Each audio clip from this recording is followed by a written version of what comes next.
All right, well, to kick it off, I'm going to introduce our workshop leads today.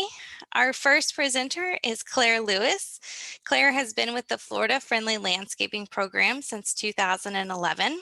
Her current title is Florida Friendly Landscaping Program Statewide Florida Friendly Communities Coordinator for the University of Florida, the Institute of Food and Agricultural Sciences, or IFAS extension.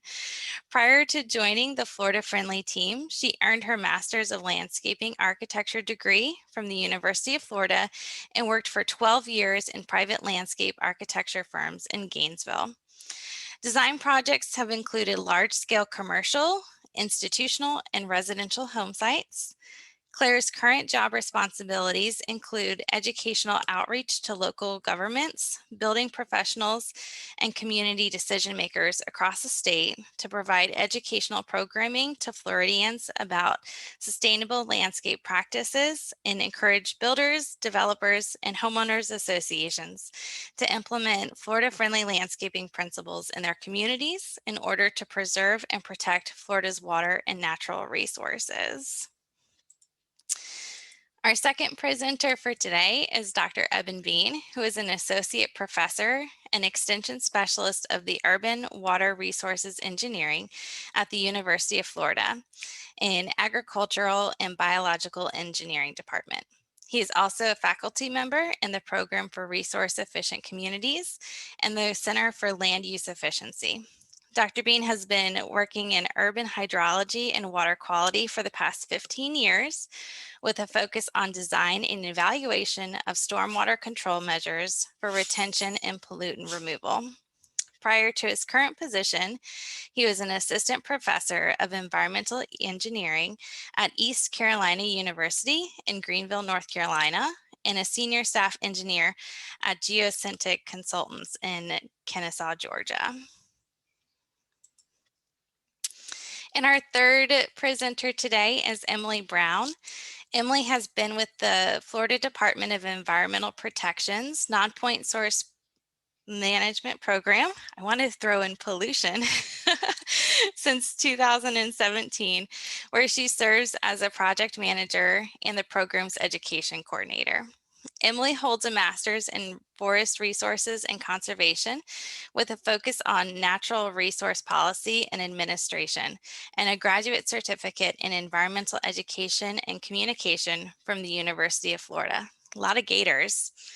Her current job description includes overseeing the Non-Point Source Management Program's education efforts towards Florida-friendly landscaping, green stormwater infrastructure, non-point source pollution abatement, and grant funding awareness.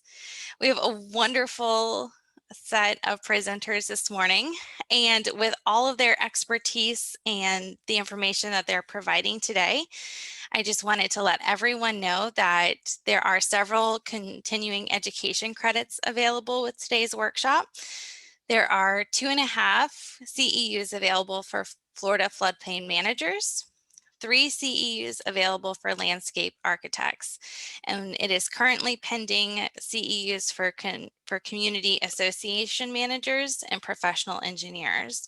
So if you are looking to obtain any of those CEUs, please either direct message me, Caitlin Dietz, or my colleague Abigail Kuhn in the chat box with your name and your license number, and we'll make sure that those get to you. And with that, I will go ahead and stop sharing my screen and pass the virtual baton over to Claire.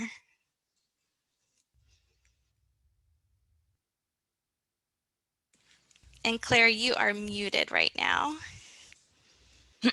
Excuse me. Hello, good morning. Can you see my screen? Yes. Yes, everything's showing up. Well, I'm really happy to be here today. My name is Claire Lewis, and I'm the Florida Friendly Communities Coordinator for the UF IFAS Florida Friendly Landscaping Program. I'm going to cover a lot of ground today. I'm going to give an overview of the FFL program. I'm going to provide some examples of communities that have implemented FFL, and I'm going to share with you some of the available resources that we have. So with that, I will jump right in. I tend to talk a little fast, so let me know if I need to slow down. But I'd like to start with what is the Florida-Friendly Landscaping Program? And the answer is that it's a science-based approach to maintaining an attractive, diverse, and more sustainable landscape. And the goals of the program are to conserve water and protect water quality. And I want to give you just a little brief history of how the program was started. And it was started as a grassroots environmental program in a single community to becoming a statewide recognized program.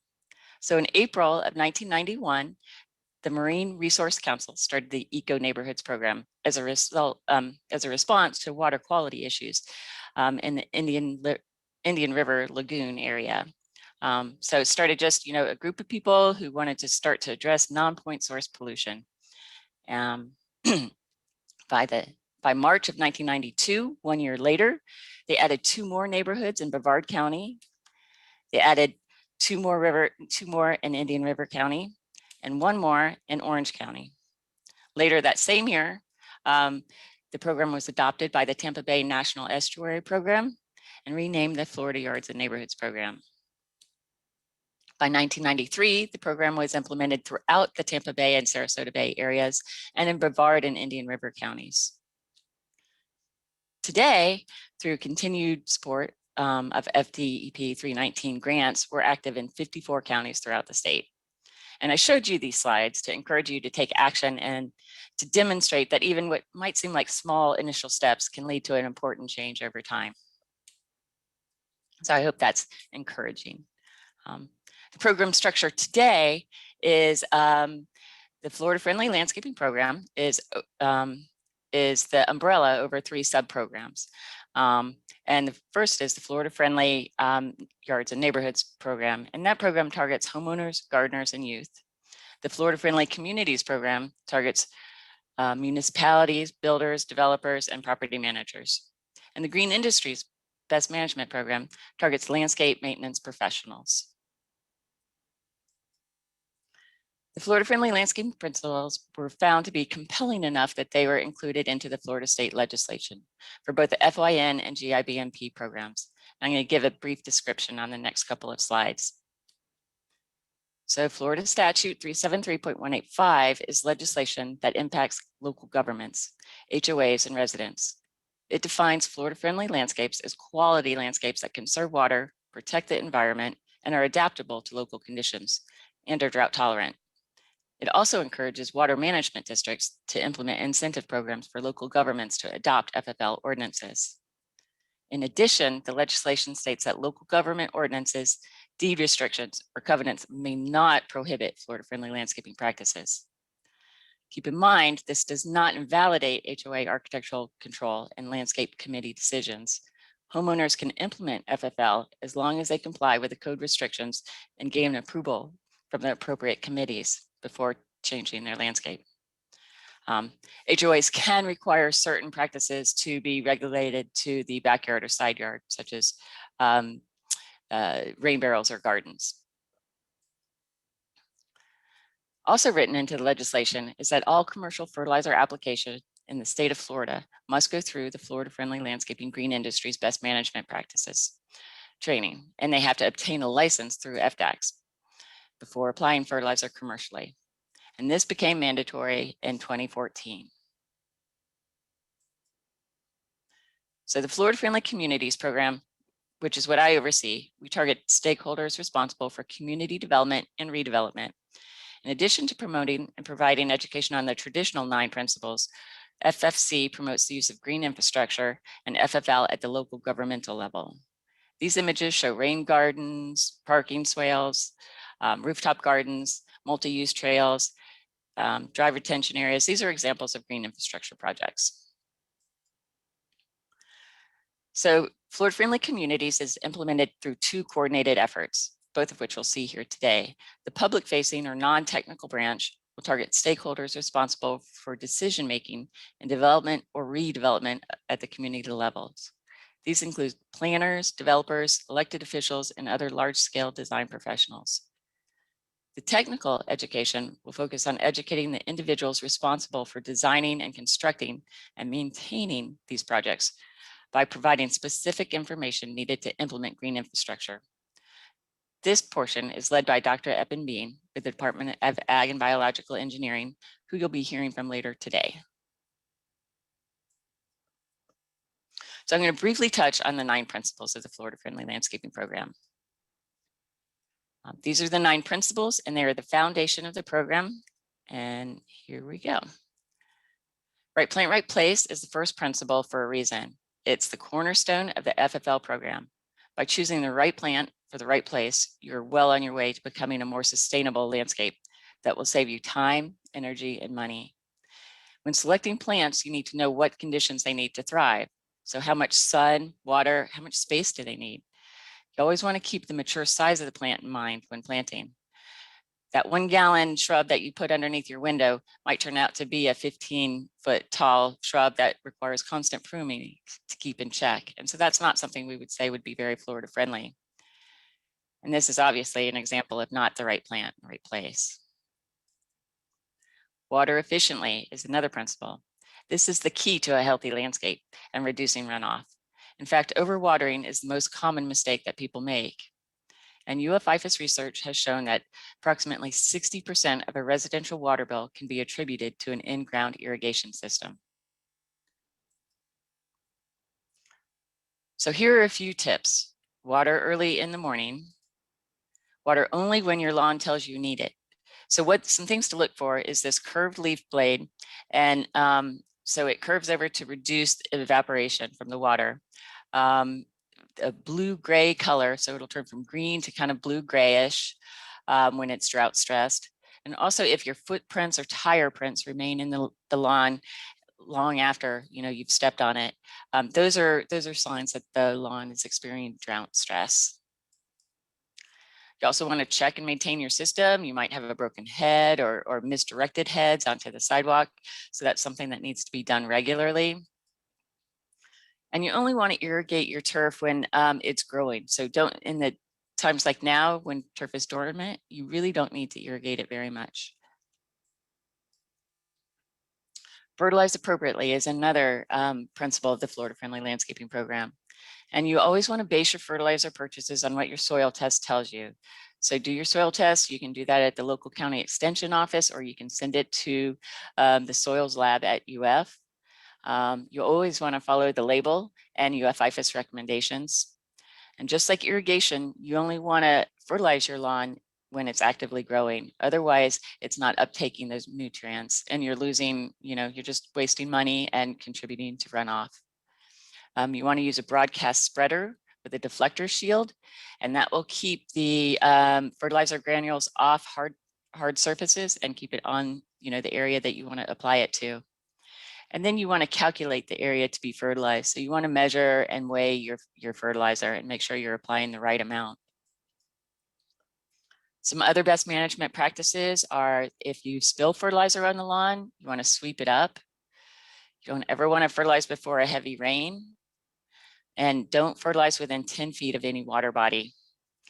And avoid using combination products such as weed and feed. So benefits of mulch, there's quite a few of them. It maintains soil moisture by reducing evaporation and water needs. It reduces weeds. It keeps the soil warm in the winter and cool in the summer. And the organic matter in mulch breaks down and provides benefits to the soil. And it also provides color and texture and gives the landscape a neat and uniform look.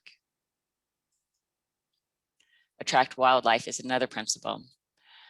Our urban areas are rapidly increasing worldwide, and backyard habitats can have a positive impact on the environment. So some things to consider when attracting wildlife are selecting plants that provide food, such as fruits, seeds, and flowers. Plant a variety of plants to limit turf to functional areas. Use plants of varying heights to create layers for shelter and habitat.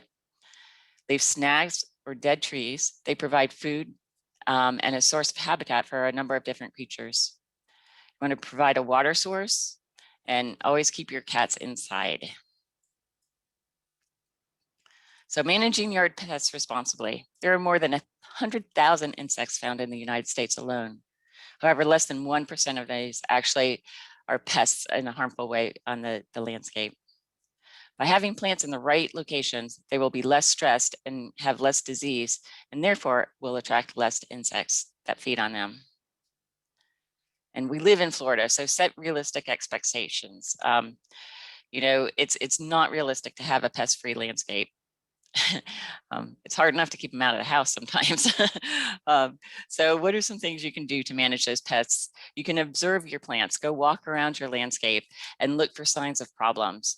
When you do see a sign of problem, remove that insect or remove the damaged leaves by hand if possible. And hopefully that will be enough to nip the problem in the bud. If you do need to treat, start with the least toxic method first. Use things such as BT and neem oil, things like that. And then if you need to use something else, spot treat. Don't just blanket spray up the whole area. You know, spot treat the particular plant that is having the issue. And also, you want to know the beneficials in your the beneficial insects in your yard, because they can reduce the harmful insects that you do have. So I think we all know the ladybug beetle, and here she is eating some aphids, doing her job, doing really good work. I don't know if y'all are familiar with this insect on the left side of the screen. I can't see my chat, otherwise I'd have you put it in the chat. But this is the nymph form of the ladybug. So this is the baby ladybug, basically. And then as they grow older, they change into the form that we commonly see. So recycle. Create self-mulching areas under trees is a great way to recycle. Another really easy way to recycle is just to leave the grass clippings on the lawn. When they decompose, they add nutrients back to the turf.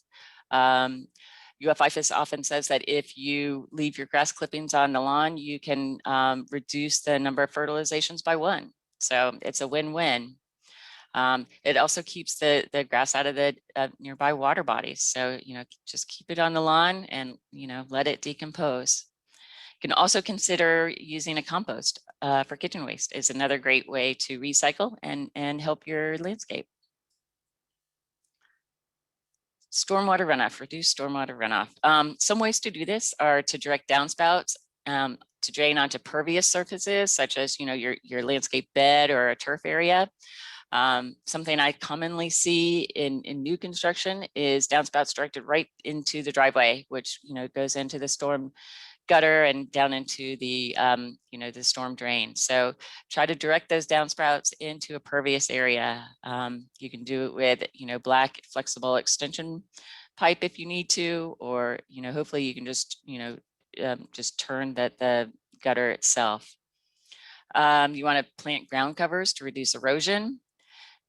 Create rain gardens to collect and filter stormwater, and use pervious materials for walkways, patios, and driveways. And then the last principle is protect the waterfront. And we can protect the waterfront by planting a low maintenance zone to absorb nutrients and provide habitat for wildlife along the edge, removing invasives, establishing a 10 to 20 foot no maintenance or low maintenance zone, so where you don't apply fertilizer or pesticide, and and do that right along the water's edge as well, so a little further up. So these 9 principles that I've just gone through are taught through the IFAS extension, through extension agents across the state, and they're taught as a way to reduce non-point source pollution. And we administer a 6-month follow-up survey after the extension training to see if the people who attended the training made any changes to their landscape as a result of attending the workshop. So the data shows that 9 out of 10 people who did attend a workshop made changes to the way they manage their landscape, which is just a great testament to the quality of extension agents that we have. This infographic also shows that more than 467 million gallons of water was saved as a result of these extension efforts, and this amount is enough to supply over 5,000 households with water for over a year. So those are some of the impacts of the extension and Florida-friendly landscaping. And as I mentioned at the start of this, Ffl is a science-based program, and as such, we're always striving to learn more and research. So I'm going to go through a few research projects here. Our team of experts has recently completed a study that compared a traditional landscape with a Florida-friendly one. The traditional landscape consisted of 75% turf and 25% plant bed with a single rotor zone irrigating the whole area. And that's pretty traditional, way to irrigate a landscape in the past anyway. The Florida-friendly landscape had 75% plant bed and 25% turf grass and had an efficient irrigation, which included micro irrigation in the plant beds. So they were mirrors of each other. We also recorded maintenance activities and other inputs. The findings were staggering, and with a Florida-friendly yard showing an 83% reduction in water use. What about the maintenance though? The research showed that the maintenance activities between the two were almost a wash. The mowing time required in the traditional landscape was about even with the hand weeding time of the FFL landscape. And over time, we would expect the weeding requirements to go down after the plants were fully established.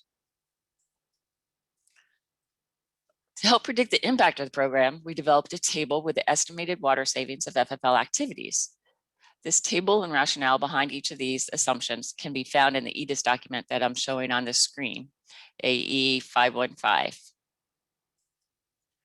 This table is from that document, and you can see, for example, if you install a soil moisture sensor, you can expect to save over 11,000 gallons per 1,000 square feet per year. So this table we think is a great tool to help decide which activities that you or your client or your community will choose to implement. Some of them are really easy, just reducing frequency of irrigation in the summer, you can expect over 5,000 gallons. So some you can do by just turning off your irrigation system and using it manually, and some it's actually installing more smart irrigation systems. So a variety of cost levels. So I'm going to talk a little bit about the Ffl resources that we have available.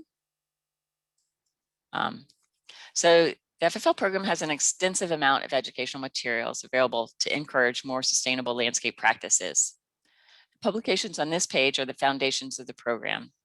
The Florida-friendly landscaping guide to plant selection and landscape design lists FFL plants and their growing requirements, as well as possible design solutions to some common landscape problems.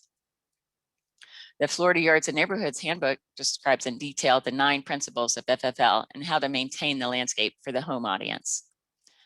And the Florida-friendly best management practices for protection of water resources by the green industries, it's a mouthful, teaches the 9 principles to the professional landscape community. So these publications are available free of charge and can be ordered online at our website and can often be picked up at the local extension office. We have workshops specifically for HOA communities. These include training for HOA board members and residents, and I workshop with an attorney to answer questions about the Florida state statute that I mentioned earlier, 373.185. We have other materials for HOA communities as well. This is a frequently asked questions document about the legislation. We have model language for developing community code, covenants, and restrictions, as well as architectural review board guidelines. So some model language that you can just copy and paste or edit. We also have a model language for communities that are looking to update their landscape maintenance contract. So this has, the latest IFAS recommendations are all incorporated in this. So you can just download it, and you can, from the website, you can modify it and make it work for your community. And if you need any help, we're always here to help you, update your documents if you would like that type of help. So certainly feel free to reach out to me at the state office, and that's what we're here for. I'm going to talk about a few other IFAS resources that aren't specifically Florida friendly, well, under our umbrella, but they are definitely Florida friendly. So the first one I'm going to talk about is H2O Save. This is a water savings analytic and visualization tool.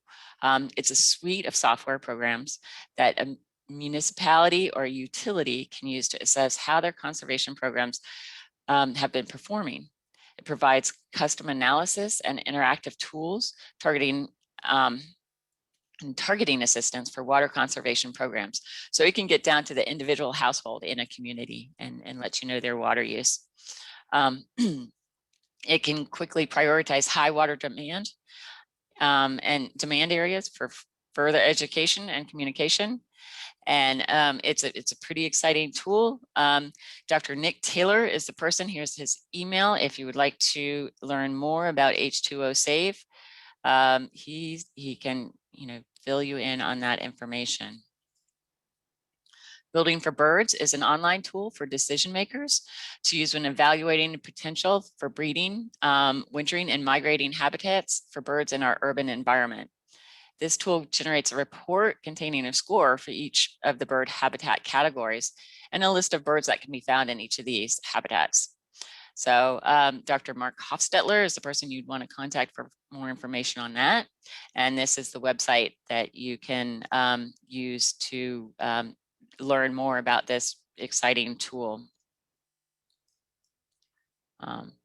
So at this point, I'm going to turn the screen over to Emily Brown, and she's going to talk about the non-point source pollution publication tool.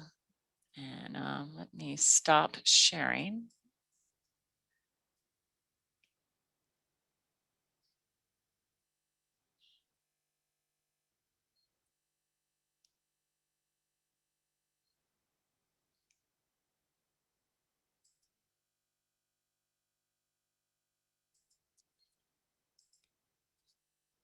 Okay, great. Are you guys seeing the right screen? Yes. I always hate asking that question, but you never know. So thanks so much, Claire. So this is the non-point source publication tool. It's currently being developed by DEP with the goal of providing low cost and consistent non-point source education materials. The presentation I'm going to show you is really just a general outline of how the tool will look. It is currently under development. So this is just a PowerPoint presentation. I've had some folks ask me, oh, is this really what it's going to look like? I promise you, no, it will look a lot better. This is just what I've come up with PowerPoint to kind of show the tool off. Biggest thing to note is that it will be a free tool, and we're hoping to launch in June with our initial content.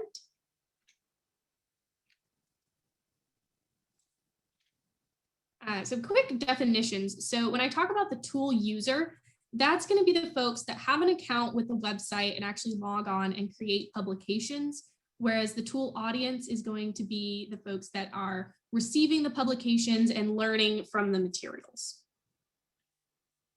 Like I mentioned, it will be a web-based tool where you'll have a login and online access. And there will be several different topics. Florida-friendly landscaping, of course, is going to be one of the big ones, and that's what we're talking about here today. But it will also have topics like septic maintenance and septic to sewer connections, Florida water resources, which really just refers to how does water work in Florida? What is karst topography? What is a spring shed? That type of information. And then the stormwater, which is kind of a catch-all for all of the other topics that maybe don't fit in to the rest. From there, you'll be able to have some subtopics where we'll really look in and see the, kind of narrow down what we're talking about. So for our septic to sewer example, we're looking at, maintenance or system upgrades or connection to central sewer. For the FFL materials, these might be the 9 principles or other topics that Claire had just mentioned. From there, you'll narrow into your target audiences. So for our initial publications that are going to be presented, these will be probably very general and relate mostly back to the general public. But as the tool is used and as we get feedback about what types of materials are most beneficial, we'll be able to really narrow in and get more specific on the publication types and the audiences being targeted. There will be 5 main material types. This example has 4 of them: the flyer, door hanger, social media post, and poster.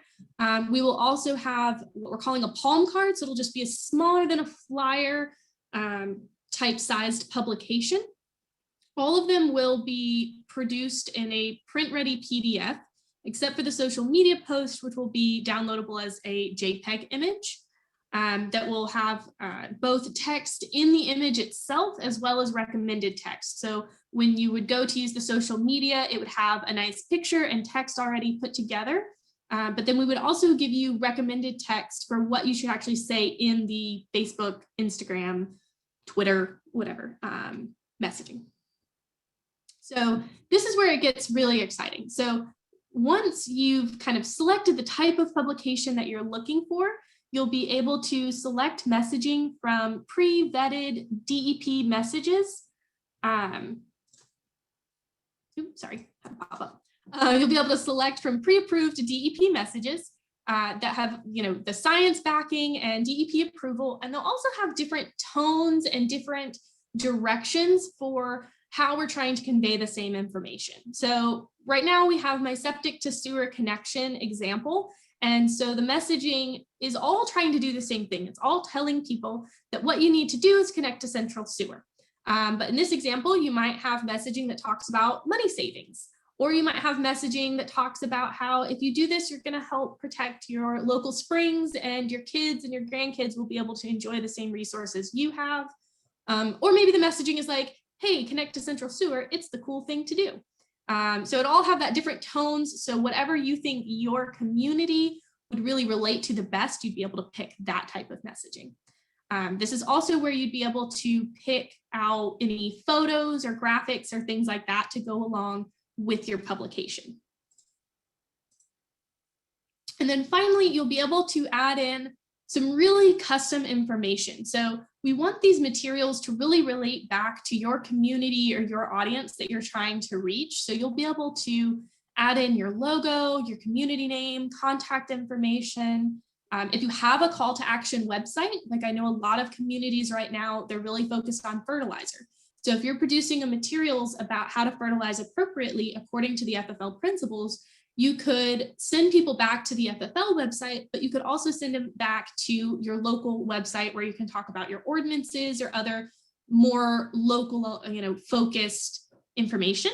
The headings on all of the publications will also be fully editable. So we'll provide a heading, kind of a recommended what that title of the publication could be, but you could also make it very specific. So if you're trying to protect a certain spring, say you want to make publications to really protect Wakulla Springs, instead of saying, use Florida-friendly landscaping because it's better for the environment, you could really change that heading to say, follow Florida-friendly landscaping to protect Wakulla Springs, or something very, central and for your specific community. The publication tool will then, kind of do its magic and put all of these selections that you've made together and make your print-ready PDF or your social media JPEG there for you. Some of the materials will be two-sided. Most of them probably will not be. And there's a couple reasons we've done it that way. One is cost savings. We want to make sure these are affordable, and a lot of times single-sided print materials are going to be cheaper than the double-sided. And then it also allows you some flexibility. Some of our materials are going to be available in Spanish. Ultimately, we want all of the materials to be available in multiple languages, but to start off, it'll be English with select materials in Spanish. So you would then be able to print double-sided to have either language on either side and things like that. Any questions on this tool specifically? And you can share those questions in either the chat box or if you'd like to raise your virtual hand.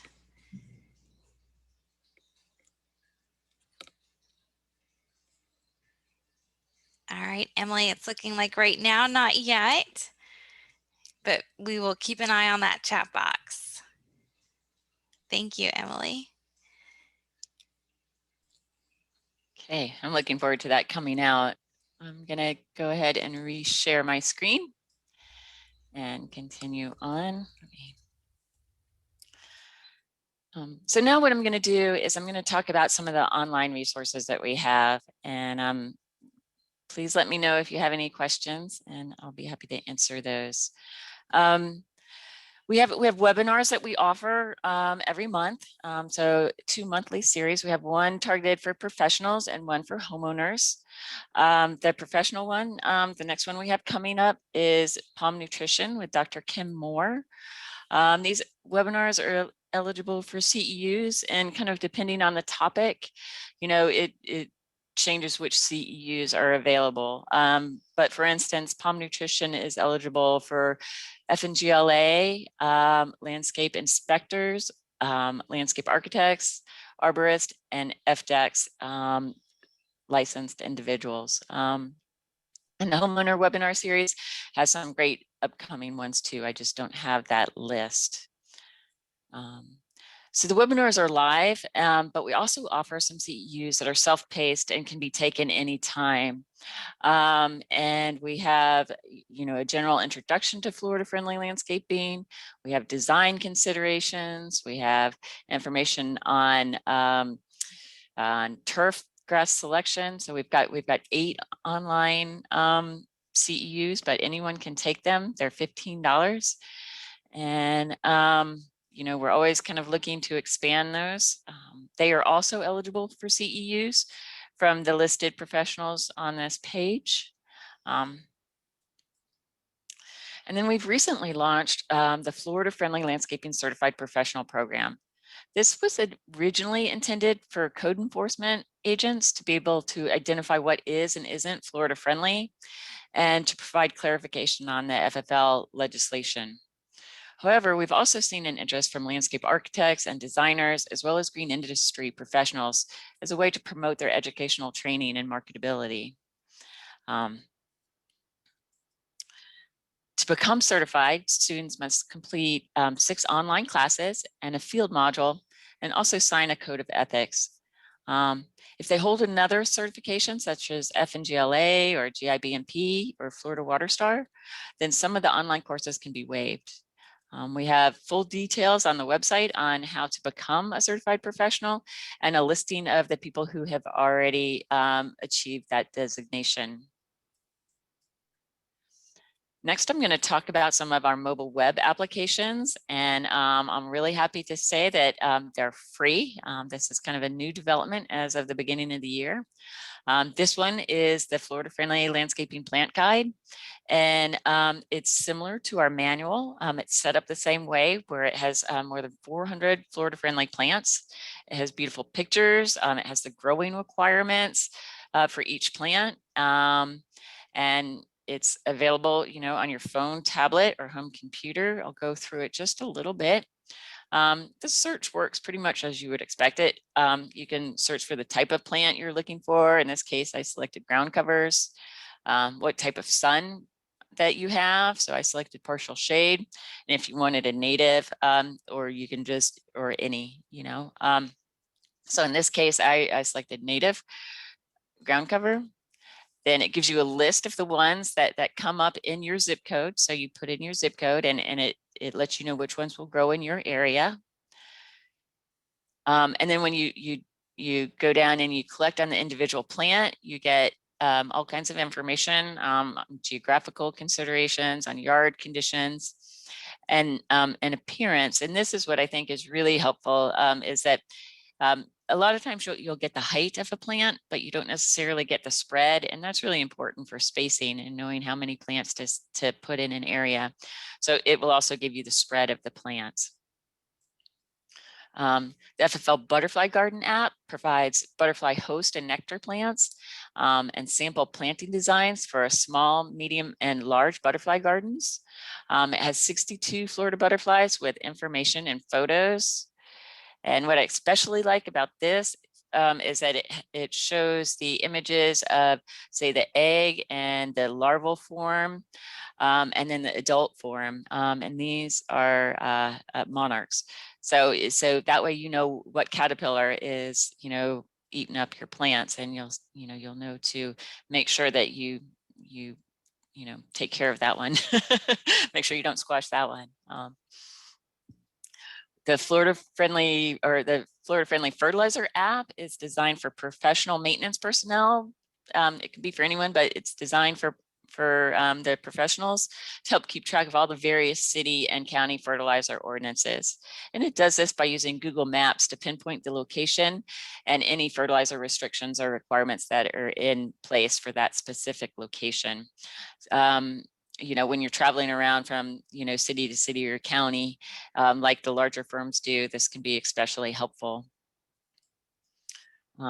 The toxic plant app includes over 200 plants. It can be filtered by whether it's toxic to people, pets, or livestock, and it can also be filtered by symptoms of poisoning. So that's a pretty useful app too. And like I said, these are all free. They can be found on our website, and you know, we hope that you will find those useful and enjoyable.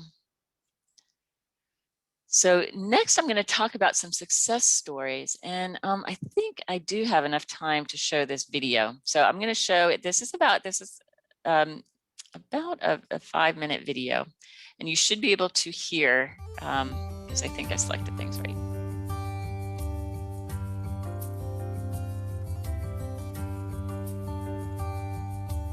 This water is life for us and for all the wildlife around us. Florida's climate is unique. The fishing is excellent along the Anclote River. It's a beautiful natural waterway. I do this every day. I'm Jerry Baden, and I'm president of the Anclote Point Town Homeowners Association. We live in harmony with these animals, and the birds are spectacular. If you're a new resident, you will quickly realize the plants you loved back home don't work well in Florida's sandy soils. I'm Diane Toussaint, originally from Rhode Island, but we moved to Florida back in '89 and lived in South Florida for 12 years. The soil is a lot sandier here, and there's more of a mix here. South Florida was very tropical, and so we did a lot of tropical planting there, and I'm discovering that as we have cold fronts that come through here, that tropical planting is a little more difficult. And maintaining these plants takes a lot of water, which can get expensive. In Florida, as much as 50% of household water use is applied to the landscape. You're looking at 6 units of our complex. And here we took out turf in front of the buildings, as you can see, and with the advice of Pinellas County Extension Service, we installed Florida-friendly landscaping. We removed sprinkler heads and put in a micro-irrigation system. We were doing many things wrong, okay? The first was we had far too many sprinkler heads, and we were watering far too often, but I didn't know this, so I had to learn about it. As a homeowner, by planting with plants that will do well with little or no water, I'm saving money by not having such high water bills. We started installing native plants when possible, and if not native plants, then we put in plants that were salt tolerant, drought tolerant, Florida friendly. The good news is you don't have to be an expert to have a beautiful yard that saves water and protects the environment. We got the residents involved, and we said, listen, this is what we want to do. We want to be Florida friendly. Everything we do now has to be Florida friendly. And they kind of looked at me like, well, you know, we don't want to do this. And then when I showed them the dollar figures, the water bill started dropping. First it was $3,000, then it was $2,000. Our last water bill was $1,300.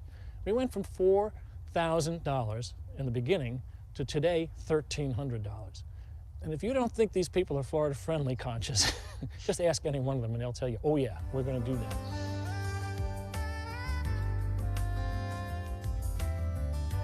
A few years back, the legislation was introduced that allows homeowners to use Florida-friendly plantings, and that it really has an impact in a community like ours where we have deed restrictions.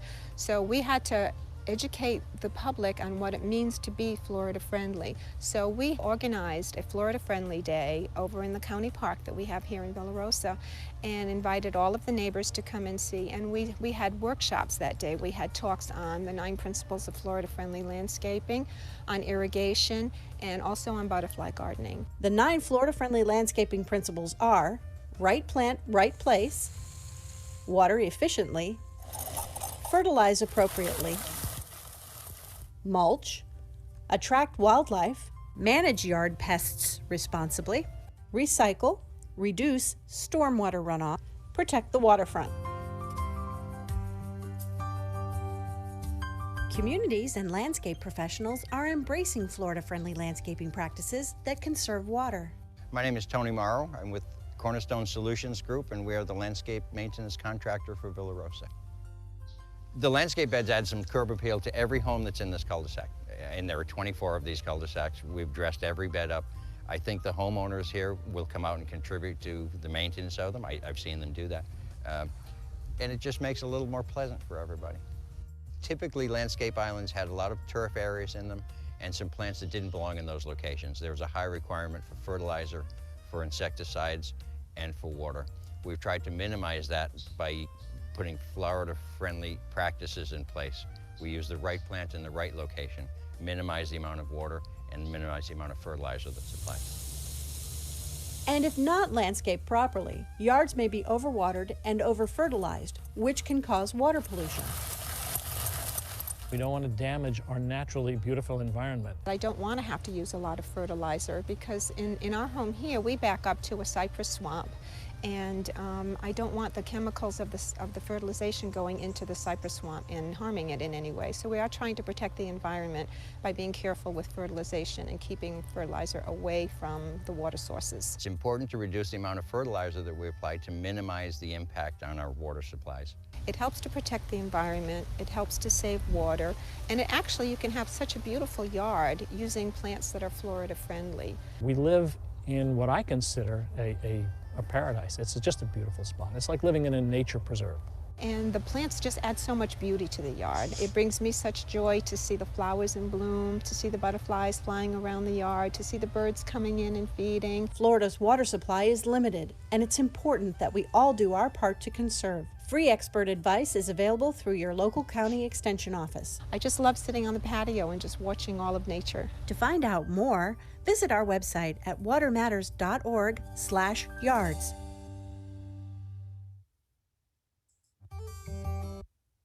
So that was one of our partners with Southwest Florida Water Management. I think they did a great job doing that video. And, you know, I hope you enjoyed that. I'm going to show a few more examples of success stories of communities that have implemented Florida friendly and been able to see water savings and cost savings as a result. So this community in Broward County, Tamarind Village, it's a 47-acre, 177 home community association. After consulting with the local extension agent, they started following the IFAS recommendations, and they were able to cut their water use by 1/3 and fertilizer and pesticide use in half without sacrificing the look of the landscape. I think the before and after pictures reflect how letting the plants grow to their natural shape and size really can be beautiful. It means less pruning, less disease, less frequent plant replacement due to stress. So, so that's one example. This is Anclote where they which was on the video. What they had prior was small strips of turf grass, which these can be very difficult to maintain because turf has different watering requirements than the plants in the landscape bed.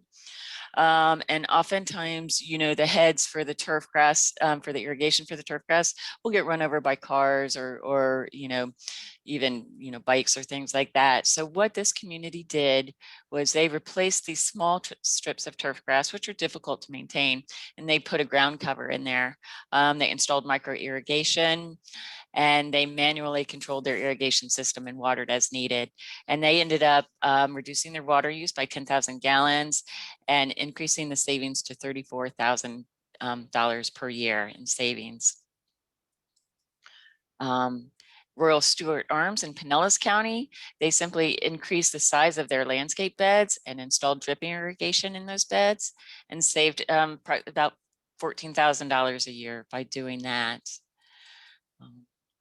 In Flagler County, Ocean Hammock, they had turf in their medians and it kept failing. So they had to keep replacing the turf.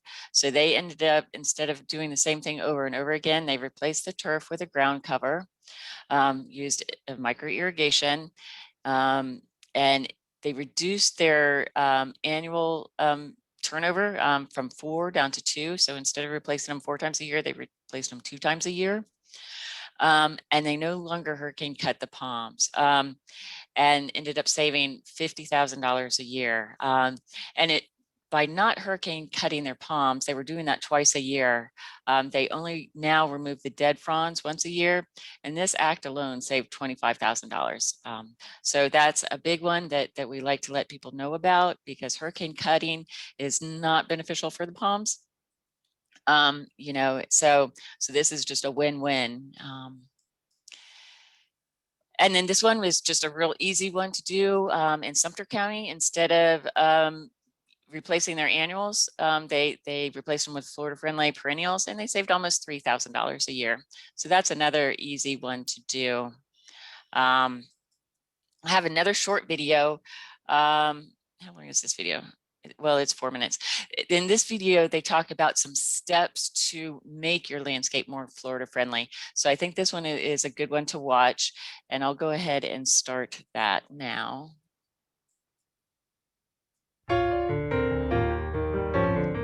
Hello, my name is Jeremy Wilhelm, and I'm the owner of Wilhelm Brothers Landscape Management. Today, we're in Bird Bay of Venice to look at examples of Florida-friendly landscaping design. Let's go take a look. So when converting an existing landscape into a Florida-friendly yard, the first steps we do as landscape contractors are do a plant analysis of the site. As you can see in the background, we've got a multitude of plant varieties. We want balance, we want color contrast. So the plants that we don't want to remain, we're gonna remove completely. In removing this turf area and this mulch over here and the mulch in the walkways, we're gonna put something low growing and ground cover that completely takes up where the mulch should be.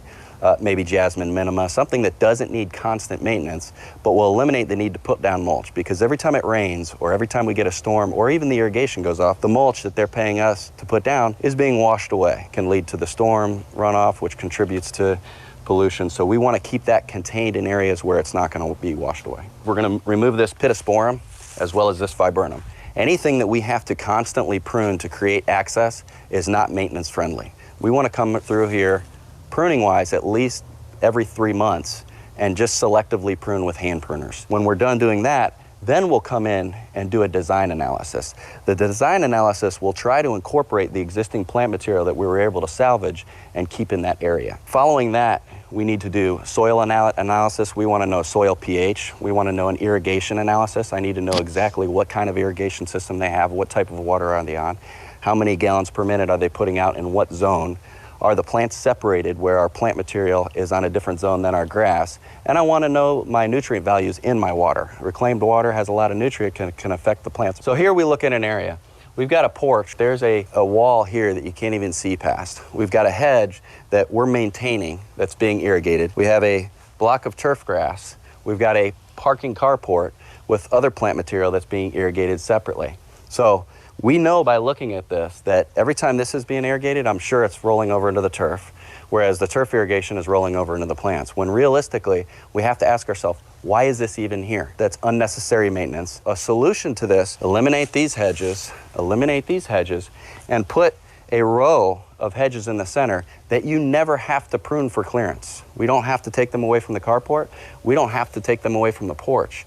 We can, towards the sidewalk area on this side, we can put something small, tiered, and low maintenance to add a little bit of color and aesthetics and contrast. Maintenance for an area like this becomes very difficult.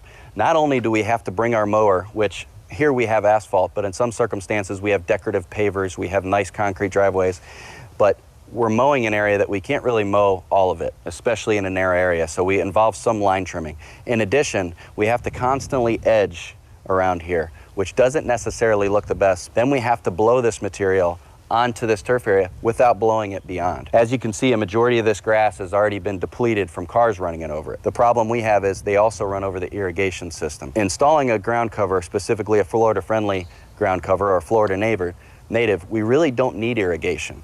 We don't have to constantly edge, we don't have to constantly mow, and our maintenance can be reduced to maybe monthly, if that. So here, we have a strip of turf grass which is in the wrong area. What we want to do in a situation like this is we want to have contoured grass areas so we have easy mowing patterns. We want to eliminate all line trimming. So here, we're going to contour this bed and basically cut this off into a nice round edge so a mower can follow it smoothly without backing up or turning around. I love the term common sense and return on investment. So if you follow the principles of right plant, right place, and you generate all your research as landscape architects do, and you design a community or a property, whatever it may be, following those principles, not compacting plants together, putting plants where they fit, you achieve two things. You have a happy customer because you have a really aesthetic looking property which adds to its value. And two, you have a happy property manager because you don't have a landscape budget that's through the roof. Maintaining landscapes that aren't Florida friendly cost money for replacements, cost money for constant problems because you're promoting that through the actual design.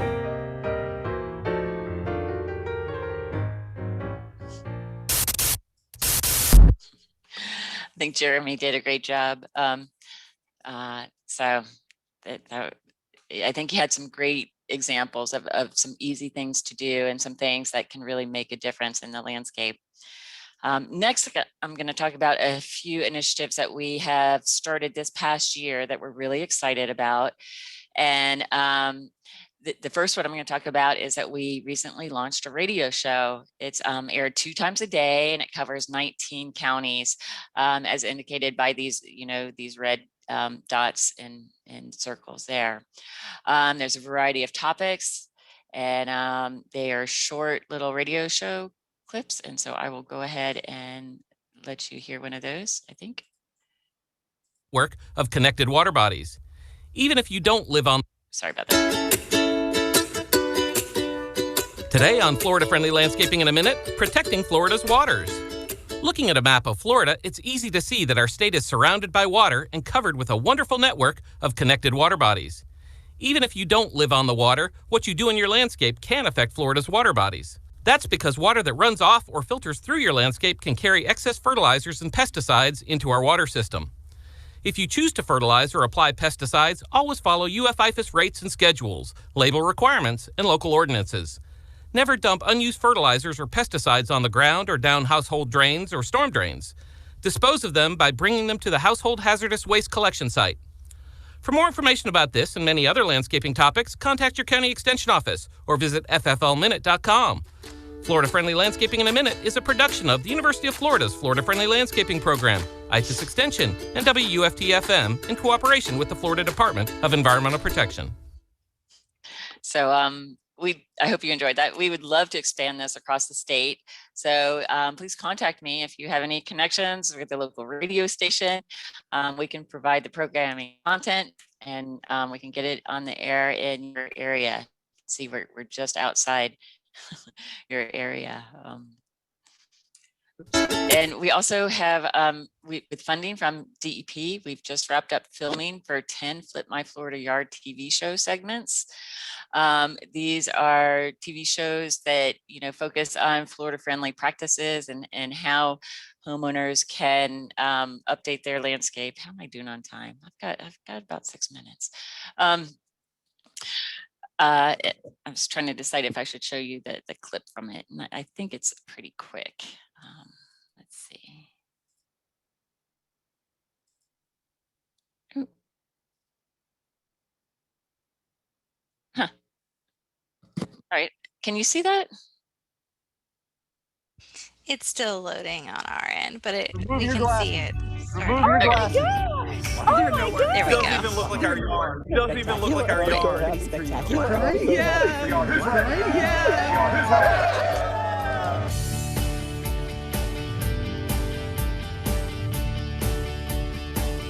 We only have so much water. We all just do a little. Low maintenance to the extreme. Cut their water bill in half. It's going to completely change our lives. Really drought tolerant. All this needs to go back. It's like organized chaos. 3 o'clock, I'm nervous. I think we need to kind of put it in gear here. This is your backyard. This has turned me into a yard person. It's a dream come true for me.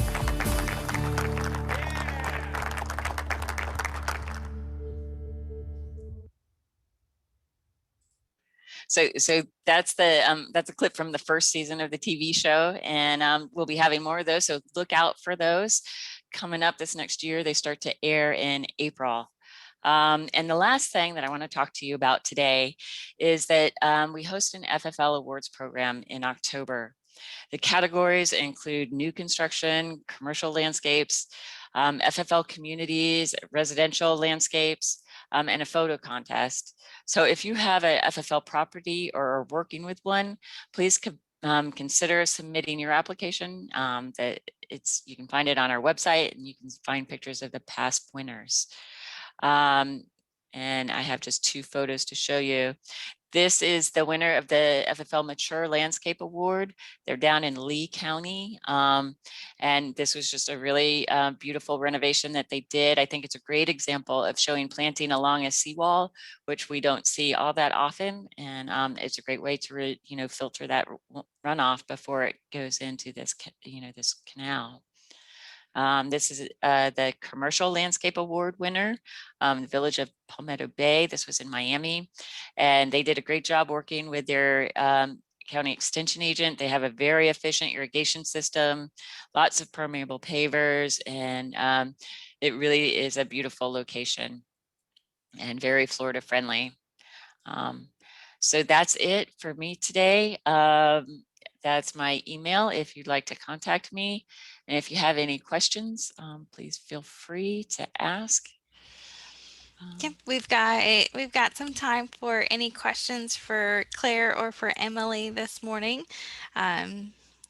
So if you'd like, you can either share them in the chat box, or if you'd like to raise your physical hand if your camera is on, or your virtual hand if your camera is off.